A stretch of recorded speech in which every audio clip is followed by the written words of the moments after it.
I was brought up in apartheid, Mm. which was a legal system in South Africa that was incredibly unjust. Mm. And so for me, I've always been the sensitive child Mm-hmm. within. And so I couldn't work out that these beautiful black people that looked after me, you know, in my home and everywhere else, had no rights and treated so badly. You know, it wasn't how they were treated in our home, it was how they were treated within the country. Mm. And it was abhorrent to me. So then I started moving into apartheid and really was so blessed to meet and become friends with very incredible people like Nkosinathi Biko, Steve Biko's son, who was one of the leaders and got murdered for what he believed in.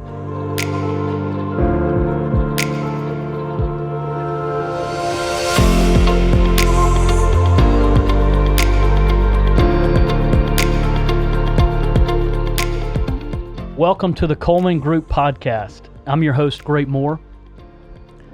We believe that the best companies hire the best people, and these organizations have the influence to make the world a better place. Our goal is to serve our listeners through our stellar and knowledgeable guests and the topics we cover, such as mental health, employee engagement, leadership, and more in order to enrich the communities that we serve.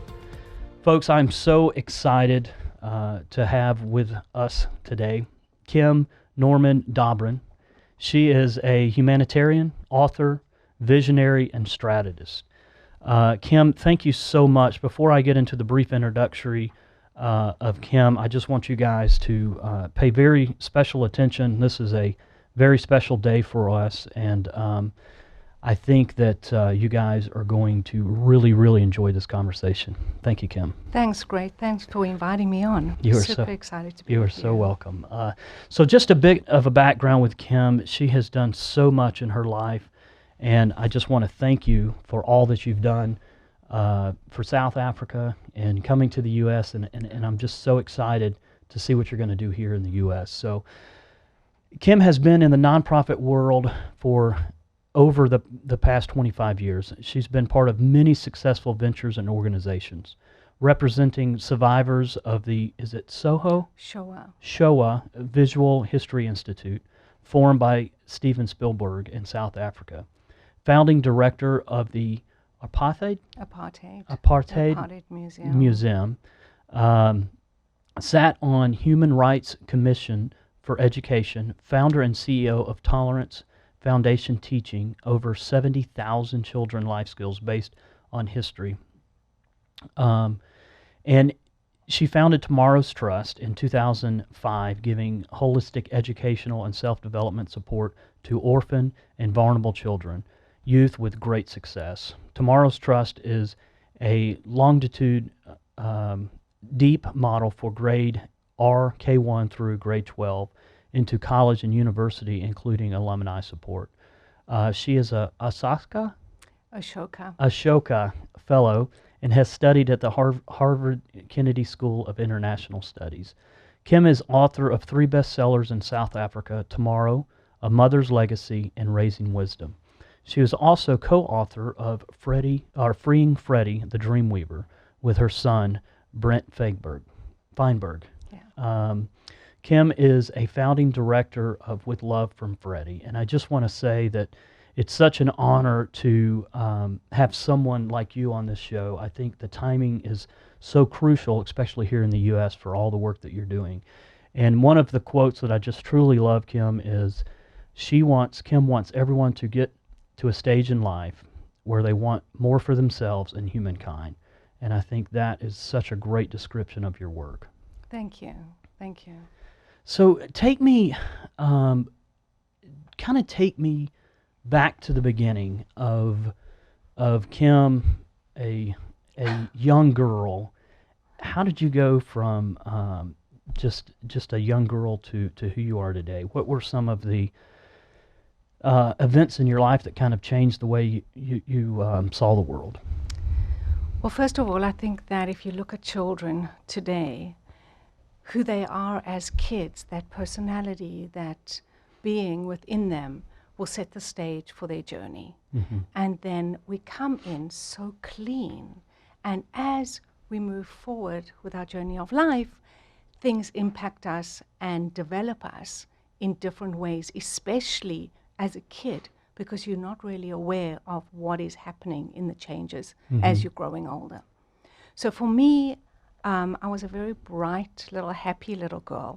I used to entertain everyone. I was always singing and dancing. But those life circumstances happened to me in a very big way. I had a lot of loss, a lot of trauma as a child. And so I created an imaginary world that I would be able to escape into, not in a bad way, but in a little magical way. Right. And I used that growing up, and it set the stage for a lot of what I did as an adult. So I realized that when you can have that within you, you can actually create it as an outside world as well. So I knew that dreams could come true because I had created that imaginary world, and that was like a dream world for me. So I was in the arts. I got a full scholarship to go to Lee Strasberg in LA for 3.5 years, which was another major blessing in my life, because they teach method acting. And what method acting does is, like Al Pacino and a lot of incredible actors use this. It takes you within yourself, and you have to really research who you are within that space, because you're going to use it in movies or on stage or something. So it was almost like a major life debrief for me, and it developed me in a profound way. I went back to South Africa and had my daughter, who is now 32, and realized I don't want to be in the arts anymore, because I wanted to be very connected and stay at home as much as I possibly could with my children, because I didn't have that growing up. I wasn't privileged enough to have that. And so that was a major choice in my life. But the lessons that I learned as a dancer or as an actress or anything within the arts was about discipline. It was about really connecting to your internal you in a big way, because that's part of the skills. Certain milestones were that when I saw my children, growing up, and I started working with Holocaust, especially going to see Schindler's List, I walked out absolutely traumatized, knowing that it's not the worst movie in Holocaust that I've seen, but Spielberg, genius that he is, takes you into a place that is just so emotionally moving. And I walked out and I sobbed. And I realized that if I wanted my children to be brought up in a better world, then best I get involved. And that was a major turning point for me. And I started volunteering at hospice. There was a little boy that I was very close to before he passed away.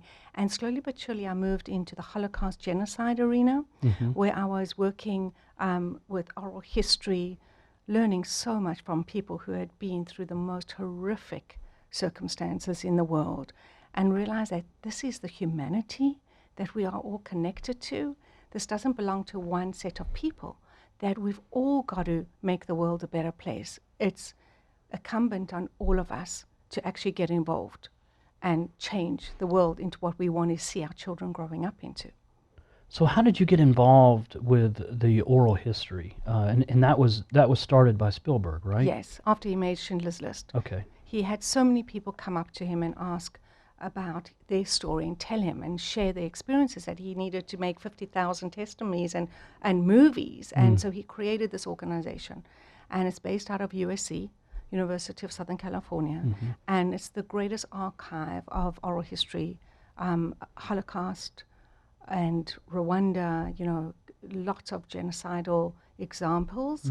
And then it gets used within schooling systems, etc.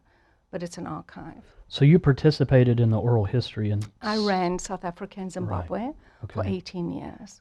And that's going around and interviewing survivors? I had a team of interviewers and videographers, and we'd go and we'd capture these interviews, because once people pass away, those stories are gone forever.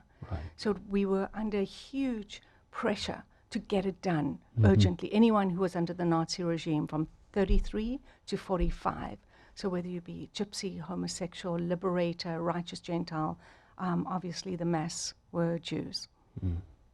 So how was that experience? I mean, what was it like sitting down? It was profound. I don't think there's any wording to actually sit and listen to how dark humanity went and how dark the situation was, where people were systematically murdered for the blood that went through their veins, or who they were, what they stood for, because there wasn't this Aryan race that they wanted to create.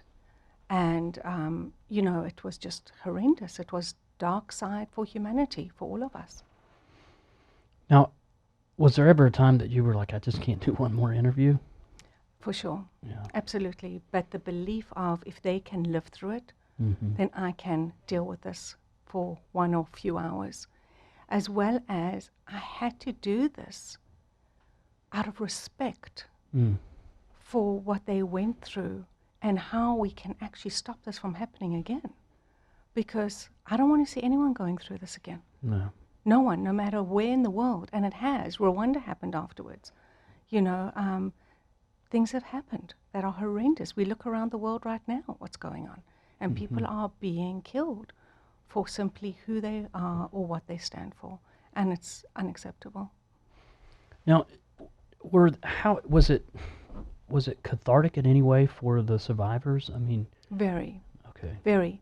Because there's a psychology that goes with Holocaust survivors that they don't speak to their children because they want their children to be normal. Right. So they don't want to put anything onto them. So a lot of the kids didn't know their parents' stories until we did the interviews. And obviously it was a blessing because then they started understanding their parents and why they did certain things in their lives. What an amazing what amazing accomplishment. And that's all available, right? I mean, it's all available on the site, or you can go into certain museums like the Washington Holocaust Museum, Yale University use it. It's all over. What a tremendous and it really tool. also teaches the resilience of the human being, you know, and how good and evil can get blurred very quickly. But yeah, the resilience. I mean, these folks lived through it, and they survived. Right. And they were able to hopefully make a better life, even after their circumstances. Incredible. So that was kind of your first step into yes. And then that was really social humanity or social entrepreneurship for you, because that hadn't been done in South Africa, right? No, it hadn't been done at all. And it also spoke to me because I was brought up in apartheid, which was a legal system in South Africa that was incredibly unjust. And so for me, I've always been the sensitive child within. And so I couldn't work out that these beautiful black people that looked after me, you know, in my home and everywhere else, had no rights and treated so badly. You know, it wasn't how they were treated in our home, it was how they were treated within the country. And it was abhorrent to me. So then I started moving into apartheid and really was so blessed to meet and become friends with very incredible people like Nkosinathi Biko, Steve Biko's son, who was one of the leaders and got murdered for what he believed in South Africa, and then became one of the founding directors of the Apartheid Museum, which is an incredible testimony to how things can change and how blessed we were to have someone like Nelson Mandela. And to spend time with a man like that, for me, was just such a gift, because he was, for me, the ultimate humanitarian. He never thought about himself, and he had standards that he never dropped. He didn't compromise, ever. So that takes us to around 1994. Yes. And Nelson Mandela, Yes. with help, right? They effectively demolish the apartheid? Yes. So the government of that time, the National Party, knew that if they let Mandela out of jail, that they would all basically lose their jobs and things would have to change. And they did. And he came into power and he brought a lot of hope and joy to the country. He really lit the light in the most incredible way. He was a beautiful, beautiful human being. So just kind of give us a little bit of background before Nelson Mandela was released. I mean, what's the demographic of South Africa at that point as far as the races? I mean, is it? So the whites are the minority. Okay. some of my language may not be PC because this is No, America. it's fine. Yeah. So we have a different vocabulary that we Yeah. use in South No, Africa. it's But fine. you have the mass amount of the demographic are black people Okay. who are very tribal. So it's divided into many different tribes. You've got the Zulus, you've got the Xhosas, you've got the Sutus, you've got different people within that. Then you have an Indian population, which is the largest Indian population outside of India, by the way. Okay. Yeah, incredible population there. You've got the whites, and then you've got the mixed race, Okay. which is mixed black-white or Asian, and that constitutes, they are also a minority.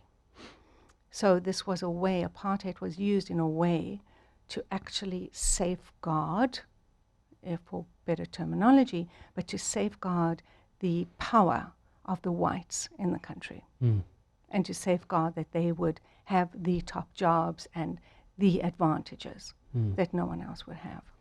Right. So were most of the political leaders white? All of them. All. Okay. It was run.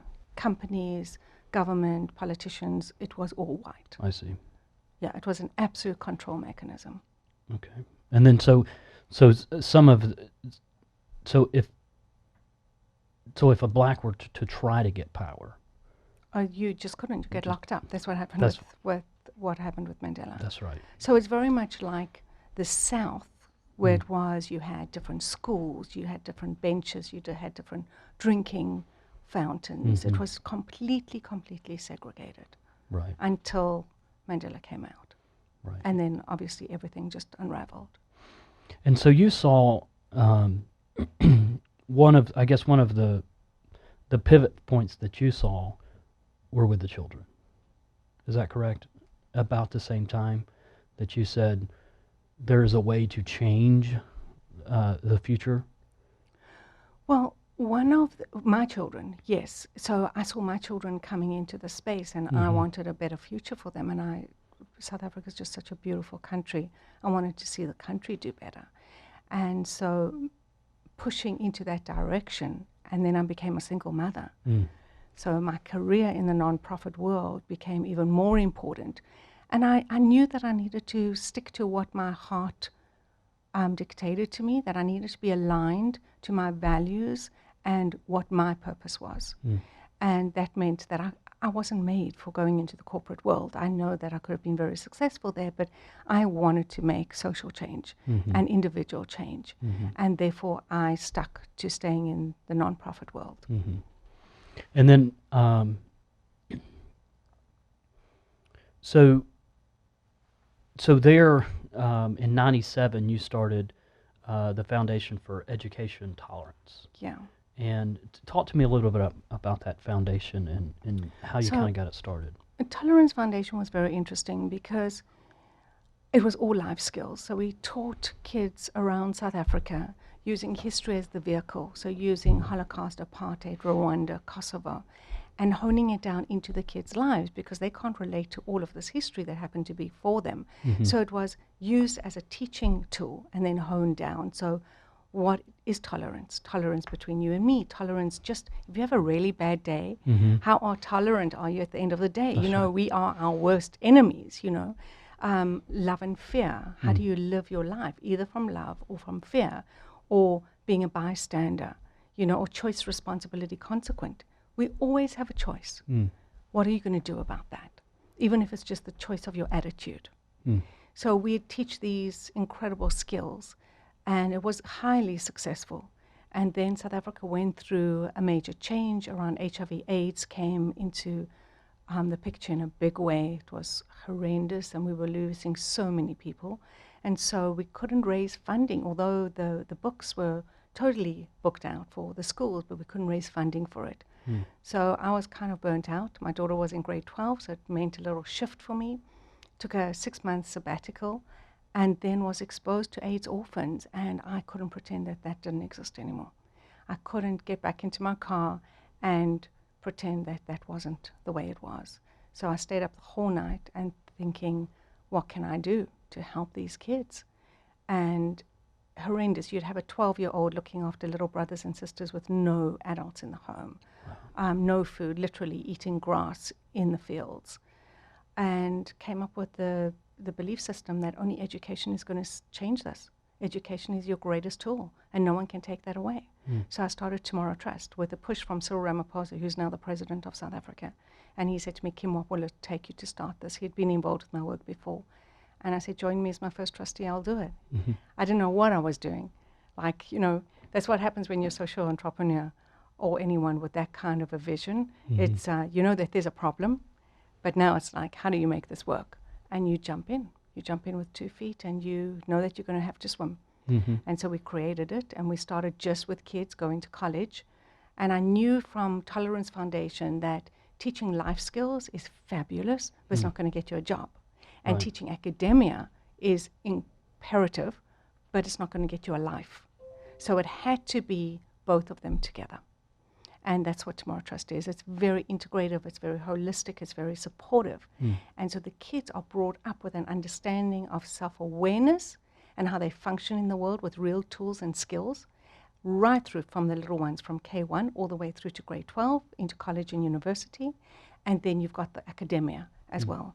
And so now we've got over 400 alumni who are doctors and lawyers and working at Price Waterhouse and Procter & Gamble and all over the place. In fact, living around the world as well. Accountants living in London, and yeah, it's highly successful.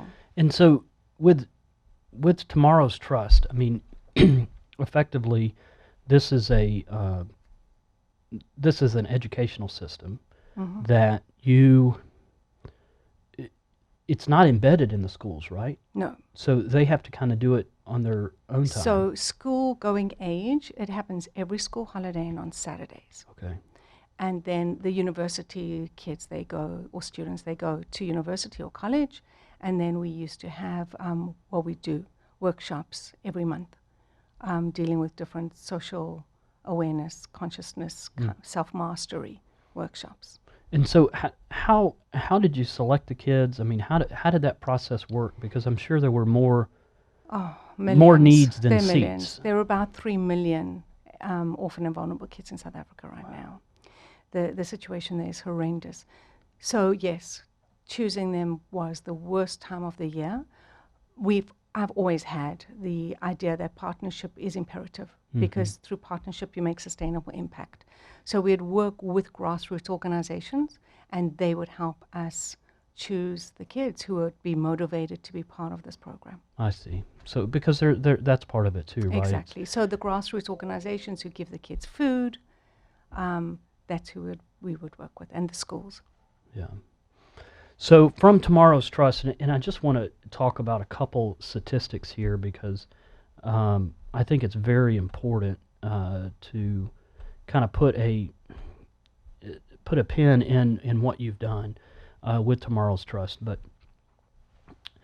so for every 100 South African students, 51 make it to their senior year, 40 graduate from high school, 16 qualify for college, and only 2, so that's 2%, will graduate college. So the tragedy of this, what the government has done, is that they've made 30% a pass rate.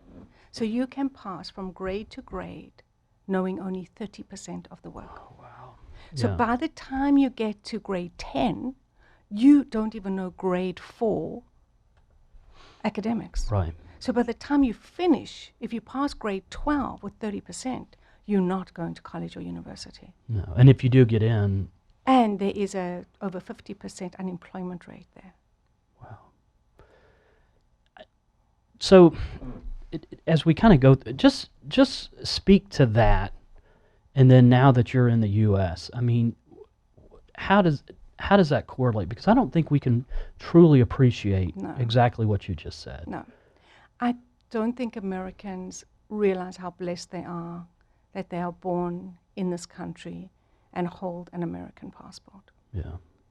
That you can go anywhere in the world and literally do anything you want. If you've got a child in America who is really bright, living in a poverty-stricken area, they can get a scholarship to Harvard. In South Africa, I'll tell you a story which Please. is really beautiful, and it will tell you what I'm trying to say in a better way. So there was this young, lovely guy called Pashi. Okay.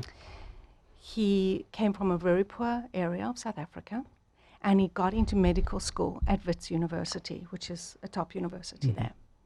So because of his marks in grade 12, he did so exceptionally well, they would let him in. He got a scholarship for the first year of medicine. He sailed through it. At the end of first year, he would have to go back because he couldn't get anyone to help him. So he landed at our door, and I looked at him and I went, "You're kidding me. I can't turn him around. We are going to have to find some sponsorship to support him." He was on the dean's list throughout medical school. Wow. He was head of everything. He is now a qualified doctor working in the hospitals. He would have been sitting under a tree, poverty-stricken, if we hadn't helped him. That's amazing. And every one of our Tomorrow Trust kids have a story like that. And that's just one child. I mean, That's just one. The statistics. So here, from Tomorrow's Trust, 60% of young adults who graduate Tomorrow's Trust are accepted into post-secondary program for university, opposed to 16%. Well, they all pass grade 12, and they all pass really well, but only 60% can we take I see. within the organization. So they all can go to university. I see. We've got an absolute 100% success rate for grade 12, but we just don't have the funding Right. to support them to go to university. But we do know that by the time they finish grade 12, they can go out and do whatever they want. That's huge. Yeah, well, it's and huge. they didn't just finish grade 12 with a 50% No. pass rate. They get in it. 70s and 80s. Yeah. No, Yeah. that's awesome. I mean, that, and then just a little bit more on there is talk to me briefly, which I think is so smart that you guys did this, but kind of the Tomorrow Trust life cycle with the feedback loop. I think that's so smart that you don't lose these The alumni. you don't lose them. Well, we try. I must say America has got that down. Americans do the most incredible job of keeping their alumni engaged. You know, the Harvard guys stick together, Stanford sticks together, Right. Georgia Tech will stick together. You're all buddies. In South Africa, that doesn't happen. So it's very hard to hold them, especially because they've all got lives and families that depend on them. So they're very ready to go out into the world and start earning a living, because most of them have got like 6 to 8 people to support now. Wow. So it's very hard to keep them engaged, but it is an effort to try. Right. No, I think that's so such a huge accomplishment Thank you. with Tomorrow's Trust. Thank you. How did you leave it? It was very difficult. Was it? It was my baby. But then I met a man, an expat South African who's lived in Atlanta for 40 years. And it was a choice that I needed to make, and I decided to move over. So I ran Tomorrow Trust for 2 years while living here, flying backwards and forwards, and decided that I couldn't do it justice anymore. So we employed a CEO to take over. And we're still involved because we now do the SEL program through with Love from Freddie and Free the Mind. Okay. So I think that's a good segue into what your current passion is. Right. I think before we completely leave Tomorrow's Trust, your son Brent, Yes. when talk to me about his involvement with Tomorrow's Trust, with his book and what y'all Sure. done there. So Brent was very much part of everything that I did when he was growing up. He saw the philanthropy. He met all the people, whether it be Nelson Mandela or Nkosinathi Biko or Holocaust survivors or apartheid activists. So that was his natural space. And so when he was growing up, he was very aware of how he wanted to make an impact in the world. He also didn't fit into the schooling system. He hated it. It wasn't inspirational for him. By the age of 13, he had his advanced Reiki, which is unheard of. And so after school, he went and... just talk a little, because Yes. I'm pretty sure most of the folks listening don't understand what Reiki is. So although we were in a very medical family, but we also did alternative. So homeopathy, Reiki is a Japanese energy work, as well as body talk or yoga. And so the kids were brought up with that, knowing that greatly. And he thought it was so profound that they made an exception for this 13-year-old little boy, and they let him do his advanced Reiki. Wow. So after school, he's super, super bright, went into engineering, and in second year just hated it. It wasn't aligned to who he was. So he became a triple Reiki master. He became a body talk practitioner, a yoga instructor from out of Bali, trained around the world. And the one thing he realized with his affluent clients and his orphan and vulnerable kids clients from Tomorrow Trust is that there was one common denominator, and he needed to shift that, and that was fear. That fear was paralyzing people from moving forward in their lives.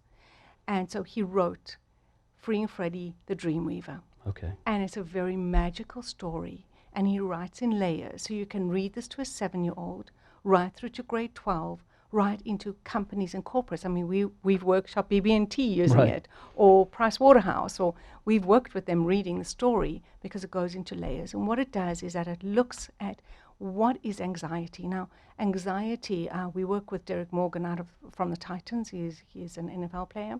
And he says anxiety and fear is an epidemic in America. I mean, the suicide rate of children and young teenagers is astronomical here.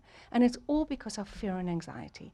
But no one talks about it. No one deals with it. No one knows what to do with it. So we deal with all of that, and we teach proper skills and tools. And then we move into how do you live life with intention? How do you create a vision? How do you put actions towards that? What is your gift that you bring to the world? How do you work with everyone else to make the world a better place? So one thing I learned through this entire journey is that if you don't teach people skills of how to cope and live with daily life, they are never going to be happy. And they're never going to be able to deal with the challenges that we all faced. We faced every day with challenges. And that's all about going within. If you focus your whole life of being outside, working for the check at the end of the month, or the grades at the end of the school year, or, gee, what happens if I don't get into that college? Something's going to go wrong, because that's life. Life, every human being goes through challenges. It doesn't matter how beautiful, how wealthy, whoever you are. We all go through challenges. The trick to life is what do you do about them, and how do you cope with them? And that's what we do now. And that's our business called Free the Mind Co. And that's the message that we now working very hard to try and help people. So you were able to take a little bit of this material, yes, and kind of beta test it, yes, with Tomorrow's Trust, yes, and you saw some very promising results. Yeah, absolutely. It's just been incredible, as well as in companies, because the new age companies, it's not just about the productivity and the deliverables and the money at the end of the year. They've got to make their staff now very happy, because they're millennials. Right. They don't want to work just for the money. Right. They want to know that they're working for a company who is doing good in the world, as well as that they are being seen and heard in that company. They don't want to just come, put themselves aside before they walk in the front door, do their work, and then go home and be someone totally different. It has to be holistic, and it has to all work together. So you guys are now here in the U.S. Yes, we are. And how long with Free the Mind Co. How long have y'all been doing this? And just talk to me a little bit about your work here. So in Atlanta, in America, we launched about a year ago. Okay. We did a lot of training in Coatesville with the district there, which is just outside Philadelphia, with Atlanta International School. You know, we've been working with different places. Youth Spark, which is one of our incredible organizations we work with. They work with trafficked youth. And so we do a lot of work with them. We've worked with Horizons. I mean, there are many, many. And then on a corporate level, BB&T. We've worked with Price Waterhouse and many others. I don't want to say the PepsiCo name here because I'm in Atlanta and that's taboo. But yeah, we've worked with PepsiCo as well. Well, they do more than make the other non-Coke product, I guess. Right. So how is the reception? I mean, what are folks? What's some of the feedback and that you're getting? It has been actually quite incredible. We've put some of it up on our website. But for instance, there is when we do teacher training, we've learned there's a word here that Americans use about the wounded teacher. Teachers are so burnt out here. They are carrying secondary trauma because they're carrying their own and they're carrying the children that walk in to their classrooms. Everyone's talking social-emotional learning here, but most programs, they're not even happy with, or they just find it more stressful to deliver. Right. What we do is we give them a curriculum that not only gives them what to do in the classroom, but it also serves them as teachers. So we bring them back to why they chose to be teachers in the first place. We give them nurturing, we hear them, and we take them through many different processes to help them. We work a lot with guided visualizations, some people call them guided meditations, that actually are very focused. So we have a fear release technique that literally you can teach children when they are going into that anxious, fearful space. They do this, it takes 3-4 minutes, and they can literally release it. So the reaction has been incredible. We have always, in a workshop, we have aha moments and a lot of tears. So whether it be in BBT or teacher training, that always happens. Last week I did with Elevate Global Women, I did an hour lunchtime session that they asked me to run, all about balance, burnout, bliss, being aligned. Because if you're not aligned to who you are going to burn out. And that's a big, big problem in America especially. People work so hard here. So if you're not aligned, you're going to burn out. So, so why do you think that the alignment? I'm just listening to your story. It sounded like very early on. You knew that you could be successful in corporate America or corporate South America, but that wasn't aligned with you. Exactly. So how did you know, or what was kind of some of the steps that you went through for the alignment? With me, I was very fortunate that I had started doing self-awareness, self-mastery work when I was very young. When I was very young, as a kid, just naturally, and then using a lot of external tools to bring myself to that place. Because to become self-aware and conscious of who you are and how you function takes work. It doesn't just happen. You have to make a commitment to yourself that that's what you're going to want to do. And so I knew where I would be happy, and I knew that working for the check at the end of the month would destroy me, and I would never be able to hold it down and actually be productive. Right. And I also knew that if you do something that you love, you're going to be successful. And I proved it. I proved it financially. I proved it every time I'd walk through the door with another award. I knew that. But my heart, when you put that award on the shelf, you go to sleep and you close your eyes. Right. And your heart has to know that you're doing something that you're happy about. I never got up and went, I hate what I do. And so I worked 12, 13 hours. Did I get tired? Of course I did. Was I stressed? Of course I was. But I was always happy. I never burnt out because I loved what I was doing. Your why is the most important thing in your life. Why do you want children? Why do you want to get married? Why do you want to go and get a degree? Why that degree? The why, the questioning is the most important thing, because that will take you to who you are and where you want to be aligned. That's so insightful. So it makes complete sense that you were so self-aware. What are you seeing here in the U.S. with, we'll just take the kids? The pressure is just incredibly high. The expectations on the American children is out of whack.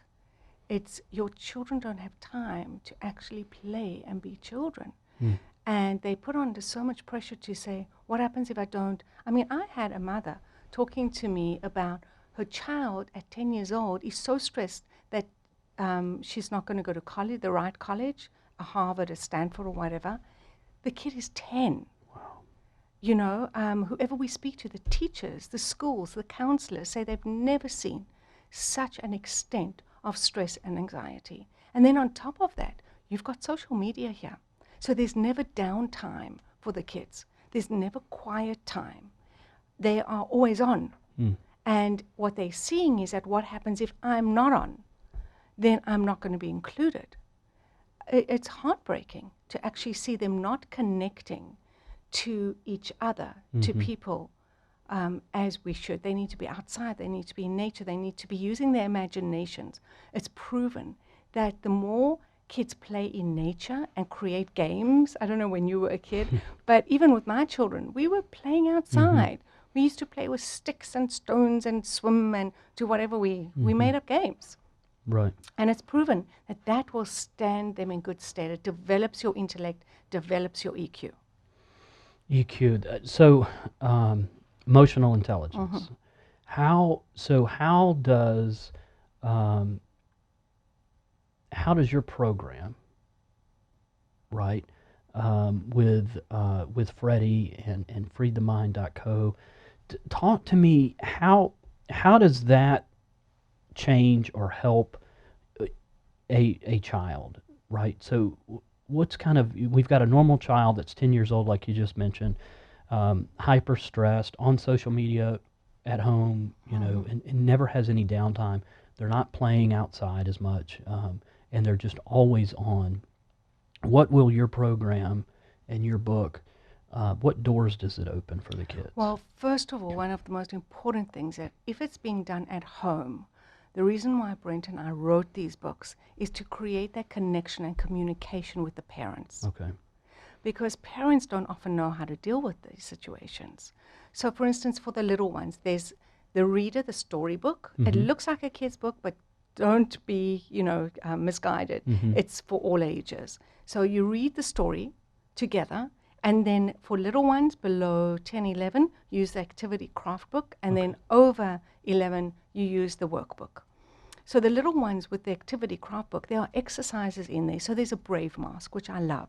They cut out the brave mask, they decorate it. And then the conversation that the parent has is, where do you need to be brave in your life right now? Did you have to be courageous today at school? What happened? So you start bringing up a conversation and start normalizing their emotions and their fear. Because fear, in the American context, if you are fearful or you show that you're anxious or fearful, that's a weakness. Right. And people will jump on you for that. What we need to do is normalize that. Because if you ask in a room, who's afraid of failing, or who's afraid of the dark, if you're little, whatever, there are going to be many hands that go up. Because that's the common humanity in all of us. So we've got to teach skills and tools. So once you've accessed where the fear is in them, what are you afraid of, then we move into many different directions, like how do you live life with intention? Well, okay, so you want high grades, you're afraid of not doing well. How can we support that? And maybe it's not that important. What happens if you don't go to Harvard or Stanford? Your life doesn't come to an end. And that's what's so scary, is that kids don't see any other options. And the parents are putting a tremendous amount of pressure on them as well. So we do curriculum, we do teacher training, and with curriculum at schools, but then parents can do this as well at home. So what's the response to the teachers? I mean, what are they, you give them tools that they can use curriculum within their classroom. Yes, as well as for themselves. No one really nurtures and looks after the teachers. So we do that. The first 3 hours of the teacher training is only focused at the teacher. And afterwards they go, thank you. We haven't had this opportunity. So they love it. It gives them, and it's also great for team building. So we do all of that in schools and with parents, and it's on Amazon. I never understand why parents want to go and buy a kid a birthday present or something where they've got 25 of them, whether it be any kind of toy, when you can go and buy them something like this, that they're going to love and have fun, but they're going to learn incredible skills and tools at the same time. So Christmas is coming. Buy everyone a Freeing Freddie the Dreamweaver book and activity sticker book. I love it. It's such a great idea. And then we work in companies. small to medium companies, because all the research is showing that if you don't have a happy team, you are not going to be as productive as you want to be, and they're going to be leaving you. Mm-hmm. Retention rate is just crazy. People will switch and change for $10 if they're not happy. If they're aligned and they're enthusiastic about the vision of the company and the culture, they'll stay and they'll go through everything with you. Mm-hmm. You know, so we go through that, and it's an incredible team build. So we talk about how life softens and strengthens you. You know, soften is all about the heart. It's compassion, it's empathy when you're working with each other. Strengthen is all about the brain and the mind. It's tenacity, it's grit, how we're going to get through challenges. And then we talk about what is your vision personally and as a team in the company. Are you aligned to that? How do we get you aligned to it? How do we work with that? What are the action steps? And it's just incredible how powerful it is. I can imagine, you know, certainly for teachers, but also for professionals, because this is likely the first time anybody's ever said you should align your work with your personal vision. Exactly. And leaders, you know, leaders today have to be very different to who they were. This is not just about delegating and tell people what to do. If you don't know who you are as a leader, if you're not in touch with who you are within, you cannot lead anyone else in that holistic manner. And that's the world we live in now. Everyone wants that holistic approach. It's not just about coming to work and leaving at the end of the day. Now, are you seeing leaders start to understand that, or is it? Yes. Okay. Definitely. There is definitely a move to it. They're not quite sure. It's the same as everyone's playing around with the word SEL, but it's not being always delivered on a deep level. A lot of it's superficial still. We go very deep. Now, what is SEL? Social-emotional learning. Okay, So, Yeah.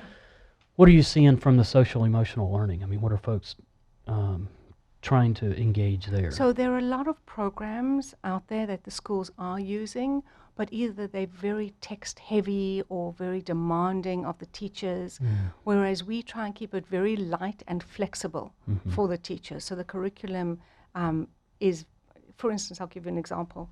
We do affirmations. So one of the teachers said to us, you know, I work so hard from Monday to Friday to get the kids to exactly where I want them to be.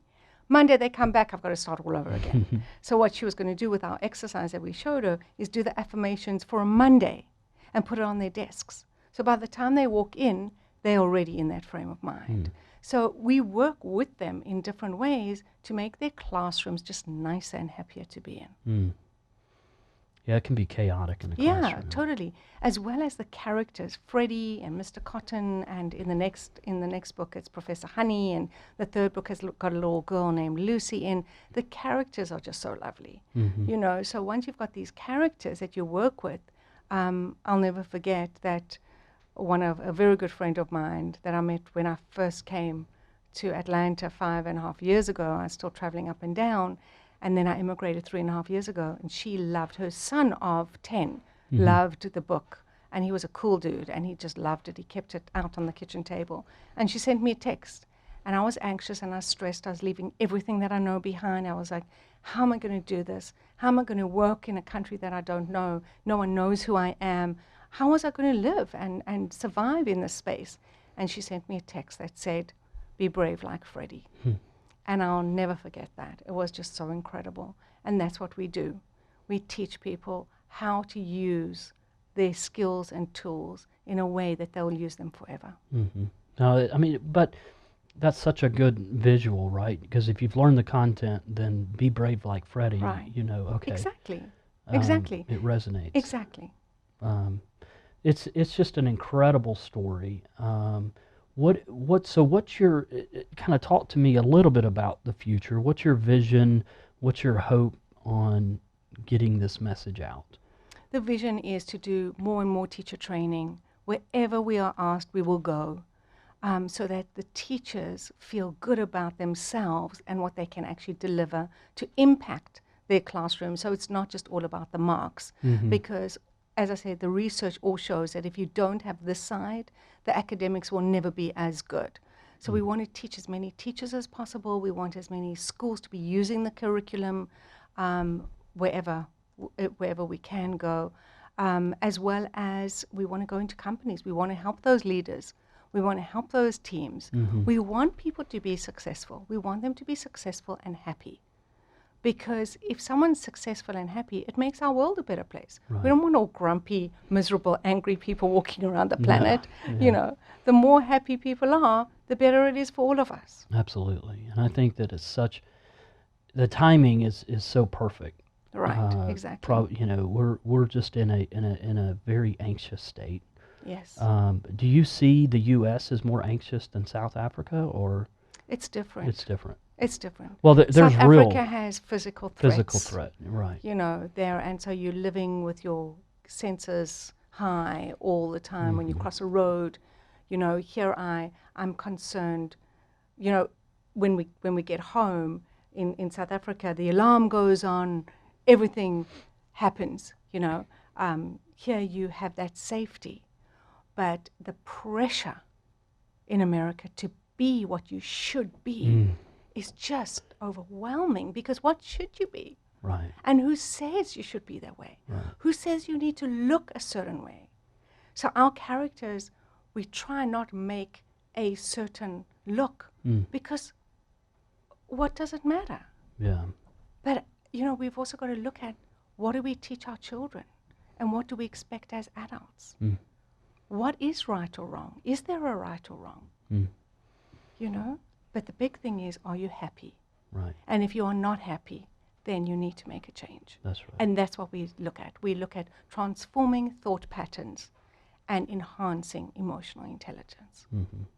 And it all starts with self-awareness. Everything. Is that right? Everything starts with yourself. Right. Your mind is your movie all the time. So you have to learn to choose what your movie is saying. No, it makes You know? complete sense. And, Yeah. And understand when it's not telling the truth. Exactly. And most of the time it doesn't. No, it doesn't. You know? Well, and it's When we come down on ourselves, you have to stop and go, okay, is that true? No, not so much. well, and it's the expectations, the false expectations that Yes. we put on ourselves, and now we're raising kids with these. Exactly. It's the these- treadmill. People have to get off the treadmill. It's go to school, get great marks, go to college, get great marks, get a great job, get married, have children, and the treadmill just keeps going. And no one stops to say, am I happy? Is this what I really want to do? I had someone say to me, their son is doing the SATs right now. And I said, oh, what does he want to do after school? Oh, I want him to do dentistry. So I said, well, it's not really about what you want. What does he want? No, but dentistry earns really well and they don't have to work so hard. I said, but what does he want? So what parents are doing is that they're living precariously, but they're not asking their kids, what makes you happy? Why do children go into drugs or drinking? Because it's a false sense of happiness. People are searching for joy. You know, so we've got to teach them. You can get that happiness within. And not every day is going to be happy. Right. Life isn't about being happy every day. It's about having meaning. It's about learning. It's about growing. It's about being more of who you can be. It's about impacting your society around you. That's what life's about. It's about living. Right. And we just don't. It's so very sad we don't have those conversations with our kids. Exactly. Because of these expectations Exactly. but we don't really talk to them Right. Exactly. about what makes them happy. And that's what we do. Yes. So even if you're buying the books on Amazon and you don't have a whole curriculum or anything else, the books will guide you. We've written them. They're so easy to follow. Well, I'm so thankful for you coming on the show, Kim, and everyone, please go on to Amazon. Please visit Free the Mind Co. Look up Kim Normand Dobrin. Yes. And all this will be in the show notes. But please, please, please talk to your kids about it. And Instagram, Instagram. Facebook, we're at Free the Mind Co. They're fabulous articles. We put up articles all the time. about all of this, about children, about companies, and so it's very informative. And Freeing Freddie, The Dreamweaver by Brent Feinberg is on Amazon. It's just so easy. It's a click away. It's a click, and folks, we need to change the conversation. Yeah. Certainly at the school systems, we need to change the conversation. If you're an executive or an owner of the company, the next generation is going to be very different employee, and they expect these types of conversation and self-awareness in the workplace. And take the risk. You may be scared and say, okay, what is this going to look like?